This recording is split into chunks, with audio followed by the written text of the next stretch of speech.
दरम्यान कल्याणमधील अत्याचार आणि हत्या प्रकरणातील पीडितेच्या मुलीच्या अंत्ययात्रेत काही जणांनी आता सरकार विरोधात घोषणाबाजी केली आहे। सरकार विरोधात घोषणाबाजी करत या आरोपीला फाशीची शिक्षा देण्याची मागणी यावेळी या संतप्त नागरिकांनी केली आहे आणि याचाच आढावा घेतलाय आमचे प्रतिनिधी सुरेश काटे यांनी।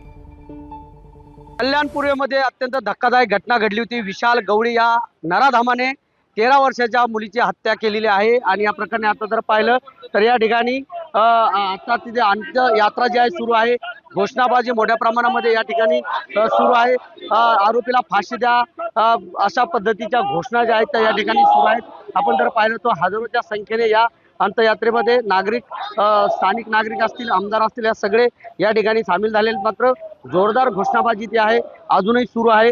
त्यामुळे या ठिकाणी काही काळ तणावाचं वातावरण देखील निर्माण झालं होतं। त्यामुळे पोलिसांनी वेळीच हस्तक्षेप केला। या ठिकाणी काही कार्यकर्त्यांनी जो अंत्यविधी सुरू असताना ॲम्ब्युलन्स अडवली आणि त्या मुलीची बॉडी देखील बाहेर काढली होती। त्यामुळे या ठिकाणी काही काळ तणाव देखील निर्माण झाला होता। आपण जर पाहिलं तर अजूनही घोषणाबाजी सुरू आहे आणि आता या मृत मुलीचा जो आहे तो आता मृतदेह जो आहे तो शेवटच्या अंतिम संस्कारासाठी आता ह्या ठिकाणी कल्याणच्या बैल बाजार या ठिकाणी पोहोचलेला आहे। आपण जर पाहिलं तर या ठिकाणी सगळे नागरिक एकत्र जमलेले आहेत आणि मृतदेह जो आहे तो आता काही वेळामध्ये या ठिकाणी त्याचं अंतिम संस्कार करण्यात येईल अशी चर्चा करण्यात येईल असं पोलिसांकडून सांगण्यात येतं। त्यामुळे कुठलीही या ठिकाणी कायदा सुव्यवस्था बिघडू नये यासाठी देखील पोलिसांनी बंदोबस्त मोठ्या प्रमाणात या ठिकाणी ठेवलेला आहे। कॅमेरामॅन अभिलाष डावरेसह सुरेश काटे, एबीपी माझा, कल्याण।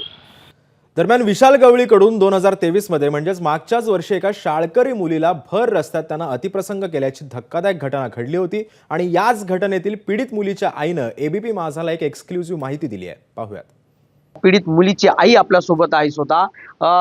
काय सांगाल, जी घटना घडलेली होती तुमच्या बाबतीमध्ये, कशी घटना होती, कशा पद्धतीची दहशत तुमच्या बाबतीत त्यांनी निर्माण केली होती? मी त्या दिवशी नव्हती, मुंबईला गेलेली। माझे रिलेटिव्ह ॲडमिट होते म्हणून मी घरी नव्हती।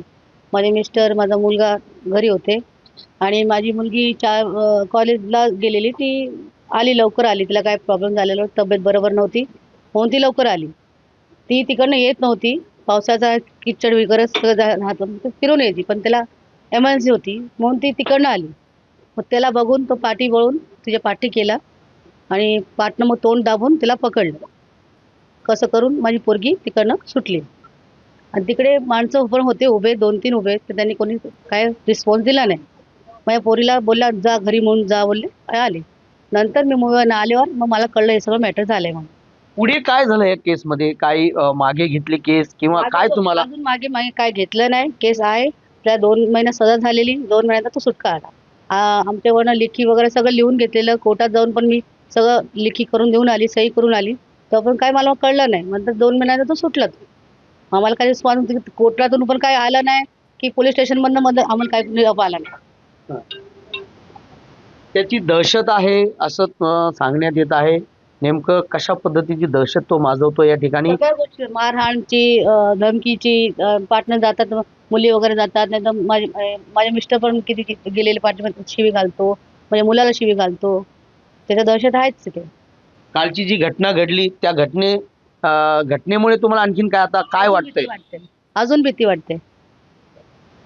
परिसरातल्या महिलांच्या बाबतीत तुम्हाला काय वाटतंय? महिला पण घाबरल्या, सगळ्यांच्या पोरी आहेत, सगळे आहेत, सगळे। त्याच्यामुळे कोण निघून बोलूच ते दहशत अशी फैलली आहे की खूपच त्रास। हा नराधम अजून किती असे गुन्हे करणार, याला सजा काय मिळेल हे पाहणं महत्त्वाचं ठरणार आहे। कॅमेरामन अभिलाष डावरेसह सुरेश काटे, एबीपी माझा, कल्याण। एबीपी माझा, उघडा डोळे बघा नीट।